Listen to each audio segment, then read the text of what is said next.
সুন্দরবনের দুবলার চরে শুরু হয়েছে প্রায় ১৫০ বছরের ঐতিহ্যবাহী রাস উৎসব। বৃহস্পতিবার রাত থেকে শুরু হওয়া এই উৎসব শেষ হবে শনিবার ভোরে। রাস পূজা ও স্নানকে ঘিরে সুন্দরবনে কঠোর নিরাপত্তা ব্যবস্থা নিশ্চিত করেছে কোস্টগার্ড। রাস উৎসবকে ঘিরে সুন্দরবন উপকূল জুড়ে কঠোর নিরাপত্তা ব্যবস্থা নিয়েছে কোস্টগার্ড। উৎসব চলাকালে বন্যপ্রাণী শিকার বন্ধে বন বিভাগ ও আইন প্রয়োগকারী সংস্থাগুলোর পাশাপাশি বাড়তি নিরাপত্তা ব্যবস্থা নেওয়া হয়েছে।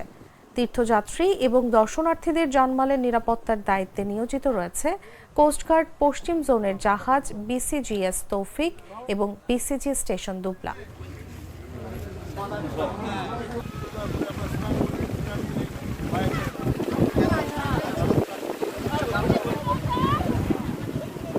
ধন্যবাদ। আপনারা সকলেই অবগত আছেন রাস পূর্ণিমা পূজা এবং পূর্ণ স্নান এটি গত ১৫০ বছর যাবৎ একটি ঐতিহ্যবাহী উৎসব এখানে দুবলার চরে।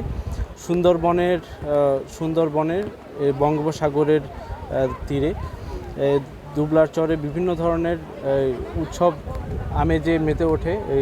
যারা হিন্দু ধর্মাবলম্বী লোকেরা আছে প্রতি বছরের ন্যায় এই বছরও ১৪ই নভেম্বর থেকে ১৬ই নভেম্বর তারিখ পর্যন্ত রাস পূর্ণিমা পূজা এবং পূর্ণস্নান অনুষ্ঠিত হবে। এই উপলক্ষে বাংলাদেশ কোস্টগার্ড বিভিন্ন ধরনের নিরাপত্তামূলক আয়োজন করেছে, কঠোর নিরাপত্তা জোরদার করেছে। বিভিন্ন বন্য প্রাণী যাতে কেউ হত্যা না করতে পারে বা বনজ সম্পদ কেউ যাতে অবৈধভাবে আহরণ না করতে পারে, সেই ক্ষেত্রে ফরেস্ট ডিপার্টমেন্ট এবং অন্যান্য আইন শৃঙ্খলা বাহিনীর সাথে বাংলাদেশ কোস্টগার্ডও কঠোর অবস্থানে রয়েছে।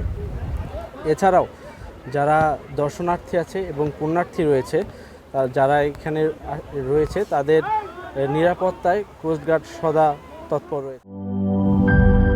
টাইলক্স টয়লেট ক্লিনার, যার অ্যান্টিব্যাকটেরিয়াল এজেন্ট টয়লেটের কোনায় কোনায় পৌঁছে ৯৯% জীবাণু ধ্বংস করে, টয়লেটের কঠিন দাগ ও দুর্গন্ধ দূর করে টয়লেটকে রাখে ক্লিন আর সুবাসিত। ক্লিন মানেই টাইলক্স।